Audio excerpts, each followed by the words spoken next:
بچے کی نظر میں رحمت العالمین محمد صلی اللہ علیہ وآلہ وسلم کی سیرت اخلاق کی خوبصورتی کیا ہے.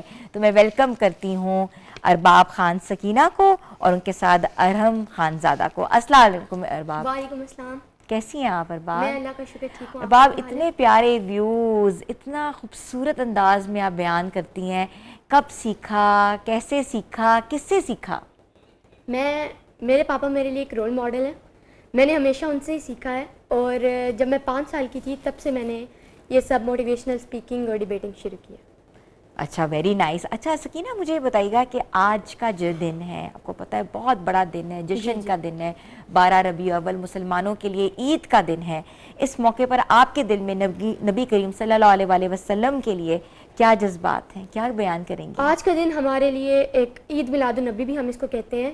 اس دن ہمارے رحمت العالمین حضرت محمد صلی اللہ علیہ وآلہ وسلم اس دنیا میں تشریف لائے، تو یہ ہمارے لیے ایک بہت ہی بڑا دن ہے. تو حضرت محمد صلی اللہ علیہ وآلہ وسلم ہمارے لیے ایک عملی نمونہ ہے، اور ان کے اخلاق سب سے بلند تھے. اللہ تعالیٰ نے خود ان کی قرآن پاک میں تعریف فرمائی ہے کہ وہ بلند اخلاق کے مالک ہیں. تو ہمارے لیے ایک ان کی زندگی عملی نمونہ ہے، ان کی زندگی اسوہ الحسنہ ہے، جن کے اوپر ہم عمل کر کے دنیا کے اندر عزت اور آخرت میں فلاح پا سکتے ہیں. بہت خوب، بہت خوب. اچھا مجھے بتائیں کہ آپ خود بھی بہت چھوٹی سی ہیں. آف کورس آپ کی جو اسپیکنگ پاور ہے بہت خوبصورت آپ انداز میں بیان کرتی ہیں. تو آپ کو نبی کریم صلی اللہ علیہ وسلم کی کون سی خوبی جو ہے وہ سب سے زیادہ متاثر کی آپ نے، جس کو آپ کو لگتا ہے کہ بیان کرنا بہت ضروری ہے؟ مجھے نبی کریم کی ویسے تو پوری زندگی بہت ہمارے لیے نمونہ ہے، لیکن جو ان کی ایک عادت تھی کہ وہ ایک بہت رحم دل اور معاف کرنے والے انسان تھے. ہمیں ان کی یہ ایک عادت اپنانی چاہیے اپنی زندگیوں کے اندر، کہ جو آج کے ہمارے نوجوان ہیں وہ ابھی ان کے اندر اتنا نہیں ہے کہ اب وہ ابھی معاف نہیں کر پاتے. ان کو مطلب کہ ابھی سے ہی وہ بہت ایک روڈ اور ان کے اندر صبر و تحمل نہیں ہے. تو جس طرح نبی کریم کی ہماری زندگی ہے، اس کے اندر جب ان سے پوچھا گیا، حضرت خدیجہ نے ان سے پوچھا کہ آپ کی زندگی میں ایسا کون سا موقع تھا جس نے آپ کو سب سے زیادہ تکلیف پہنچائی، تو آپ نے بولا کہ طائف کا موقع، جس ٹائم میں طائف کے لوگوں کو اسلام کی دعوت دینے گیا تھا اور انہوں نے مجھے پتھر تک مارے تھے. پھر پہاڑ کے فرشتے نیچے آئے اور انہوں نے آپ سے پوچھا کہ اگر آپ کہیں تو میں ان دونوں پہاڑوں کو ملا کر پوری کی پوری بستی تباہ کر دیتا ہوں، لیکن آپ نے بولا کہ میں اس امت میں سے کوئی نہ کوئی تو نیک انسان نکلے گا، اس وجہ سے میں ان کو معاف کر دیتا ہوں. تو ہمارے بھی کرنا چاہیے کہ ہم اپنے مطلب کہ دوسروں کو معاف کرنا سیکھیں. بہت خوب، بہت خوب. اچھا میں اب رخ کروں گی ارحم آپ کا. ارحم آپ نعت بھی پڑھتے ہیں؟ آپ بھی واقعات بیان کرتے ہیں؟ نہیں. تو اچھا آپ آج کے موقع پر، آج آپ کو پتہ ہے کہ عید میلاد النبی ہے، آپ کیا سنائیں گے، کیا بتائیں گے؟ میں آپ کو ایک شعر سنانا چاہتا ہوں. اللہ سے دور کرے تو تعلیم بھی فتنہ، املاک بھی اولاد بھی جاگیر بھی فتنہ، ناک کے لیے اٹھے تو شمشیر بھی فتنہ، شمشیر ہی کیا نعرہ تکبیر بھی فتنہ. بہت خوب. یہ آپ کو کس نے سکھایا؟ یہ مجھے میرے پاپا نے. پاپا نے سکھایا. اس کا مطلب ہے آپ دونوں کے جو پاپا ہیں وہ بھی رول ماڈل ہیں آپ لوگوں کے لیے. جی. اچھا مجھے بتائیے گا کہ اسکول میں آج کے دن کے حوالے سے کون کون سے پروگرام ہوتے ہیں یا کون کون سی ایکٹیویٹیز ہوتی ہیں؟ ویسے تو چھٹی ہوتی ہے. جی اسکول کے اندر ہمارے زیادہ تر اس چیز کے اوپر فوکس نہیں دیا جاتا، لیکن اسکولس کو چاہیے کہ وہ ہم لوگوں کے اندر دینی اور مذہبی چیزوں کو پروموٹ کریں، کیونکہ ابھی ڈیجیٹل زمانے کا دور ہے. تو بچے آج کل دین سے مذہب سے بہت دور ہیں، تو وہ زیادہ تر موبائلس، ٹیلی فونس، ٹیبس، ٹیبلٹس، ان چیزوں کے اوپر وہ زیادہ تر فوکس کرتے ہیں. تو ہمارے اسکول کو بھی چاہیے، تو اسکولس کے اندر زیادہ تر تو عید میلاد النبی کے اوپر نعت اور پڑھائی جاتی ہے، اور زیادہ تر نبی کریم کی زندگی کے واقعات شیئر کیے جاتے ہیں. اچھا آپ کوئی ایسا واقعہ آپ شیئر کرنا چاہو گی نبی کریم صلی اللہ علیہ وسلم کا بچوں سے ریلیٹڈ؟ جی ضرور. نبی کریم بچوں سے بھی بہت محبت اور شفقت کرتے تھے. نبی کریم نے خود فرمایا تھا کہ بچے مستقبل کا اثاثہ ہوتے ہیں. تو ہمیں بچوں سے بھی محبت اور شفقت کرنی چاہیے، ان کی تعلیم و تربیت کے اوپر فوکس کرنا چاہیے، کیونکہ ان کی تعلیم و تربیت ہمارے لیے بہت فوکس کیا ہے. نبی کریم جو تھے وہ اپنے نواسوں سے بہت محبت فرماتے تھے. ایک بار حضرت ابو ہریرہ فرماتے ہیں کہ میں ان کے گھر کے اوپر دستک دی کہ میں کوئی چیز لینے گیا تھا، تو میں نے وہ سامان لیا تو ان لوگوں نے ایک چادر پکڑی ہوئی تھی. جب میں چیز لے کے واپس جا رہا تھا تو نبی کریم نے وہ چادر اٹھائی تو اس کے نیچے حضرت حسن اور حضرت حسین علیہ السلام تھے. تو ایک بار آپ عشاء کی نماز بھی پڑھا رہے تھے تو اس کے اوپر آپ نے سجدہ بہت لمبا کر دیا تھا، اس کے اوپر آپ کے ننھے نواسے آپ کے کندھے مبارک کے اوپر سوار ہو گئے تھے. تو جب صحابہ اکرام نے پوچھا کہ آپ کے اوپر کوئی وحی نازل ہو رہی تھی تو انہوں نے بولا نہیں ایسی کوئی بات نہیں تھی. دراصل میرے جو نواسے تھے انہوں نے مجھے سواری بنا لیا تھا تو میں نے کہا کہ میں ان کا شوق پورا ہونے دوں. انہوں نے 72 بار مطلب کہ سجدہ کیا تھا, سجدہ طویل کر دیا تھا. بے شک ایسا ہی ہے.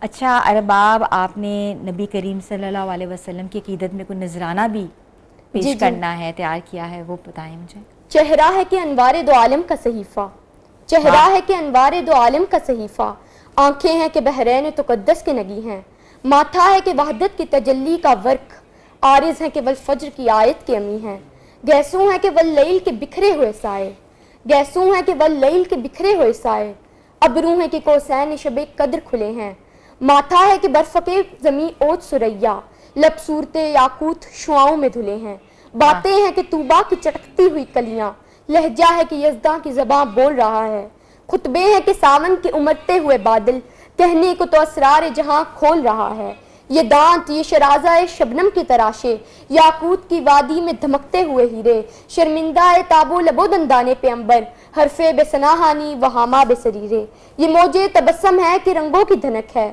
یہ عکس متانت ہے کہ ٹھہرا ہوا موسم, یہ شکر کے سجدے ہیں کہ آیات کی تنزیل, یہ آنکھ میں آنسو ہیں کہ الہام کی رمجم, کہنے کو تو ملبوز بشر اوڑھ کے آیا, لیکن تیرے احکام فلک پر بھی چلے ہیں, انگلی کا اشارہ تھا کہ تقدیر کی ضربت, مہتاب کے ٹکڑے تیرے قدموں میں گرے ہیں, کہنے کو تو فاقوں میں گزری تیری راتیں, مگر اب بھی اسلام نمک کھار ہے تیرا, کہنے کو تو تیرا فقر تیرے فخر کا باعث, لیکن تو سخاوت کے سمندر کا کنارہ, کہنے کو تو تیرے سر پہ ہے دستار یتیمی, لیکن تو زمانے کے یتیموں کا سہارا. واہ, بہت خوب, بہت خوب.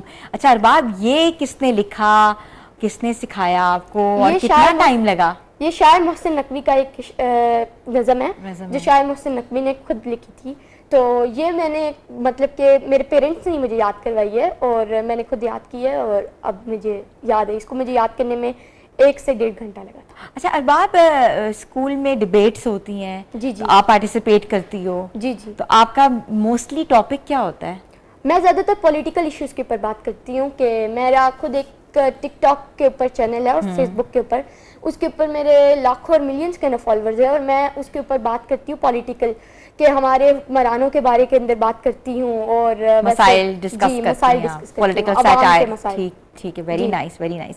اچھا مجھے بتائیں گے کہ آپ کے خیال میں بچے جو ہیں وہ نبی کریم صلی اللہ علیہ وسلم کی روزمرہ کی زندگی سے کیا سیکھ سکتے ہیں؟ ہم سب چھوٹے چھوٹے جو بچے ہیں خاص طور پہ. جی, بچوں کو بھی تھی ہمارے نبی کریم کی زندگی سے بہت کچھ سیکھنا چاہیے. نبی کریم کی جو زندگی ہے وہ ہمارے لیے ایک عملی نمونہ ہے. تو بچے جو ہیں ان کو ان کی زندگی کے اندر سے بہت سی عادتیں اپنانی چاہیے. تو جو زیادہ تر ان کی عادت ہے کہ وہ صبر و تحمل اختیار کرتے تھے اور وعدہ پورا کرنے والے تھے.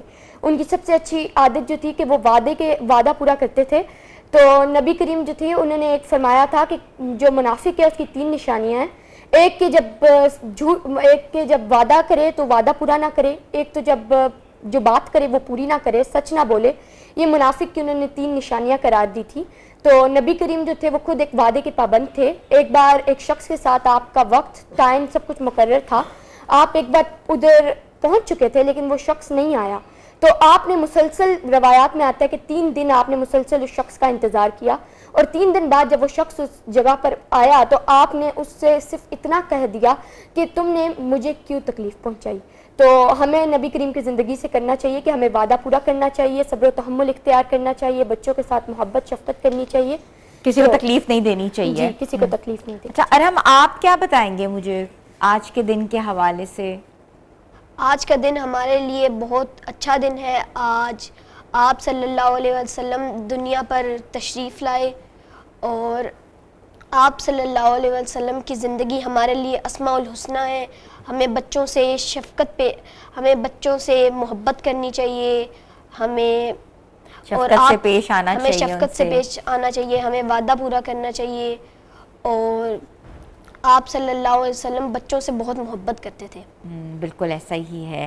اور آپ کو پتہ ہے کہ جو لوگ جو ہیں برائی کی طرف جاتے ہیں ان کو یہ دیکھنا چاہیے کہ ہمارے نبی نے ہمیں کون کون سی تعلیمات سکھائی ہے, کیا کیا سکھایا. آپ کو پتہ ہے کہ چوری کا جو واقعہ تھا وہ کتنا انہوں نے کہا ہے کہ چوری کرنے والوں کے ساتھ کیا کرنا چاہیے، ہاتھ کاٹنے کا بھی حکم ہے. تو یہ چھوٹی چھوٹی چیزیں جو ہیں یہ ہمیں سیکھنی چاہیے. تو اچھا ارم، میں آپ کی طرف جاؤں گی. آپ بہت چھوٹے سے ہیں مگر آپ کی باتیں بہت بڑی بڑی ہیں. کوئی ایسی چیز جو کہ آپ گھر میں کر رہے ہو اور آپ کے امی ابو نے کہا ہو نہیں ہمارے نبی صلی اللہ علیہ وسلم نے ہمیں منع کیا اس چیز سے، تو کوئی آپ کو کچھ یاد ہے؟ ایسی کوئی بات نہیں ہوئی. نہیں ہوئی؟ ایسا کچھ بھی نہیں ہوا؟ نہیں. اچھا، تو آپ کیا کیا کرتے ہیں؟ کیا روٹین ہوتی ہے آپ کی گھر میں؟ میں صبح 9 بجے اٹھتا ہوں، قرآن پاک پڑھتا ہوں، اس کے بعد پڑھنے بیٹھ جاتے ہیں ہم.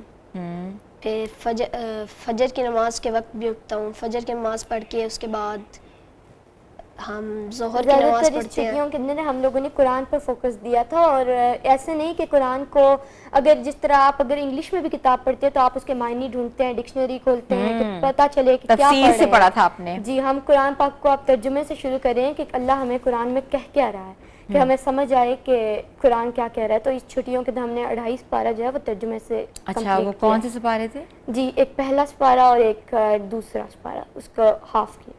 آپ نے ترجمے سے پڑھا جی، تھا؟ ترجمے سے پڑھا. تو کیا سمجھ آئی آپ کو؟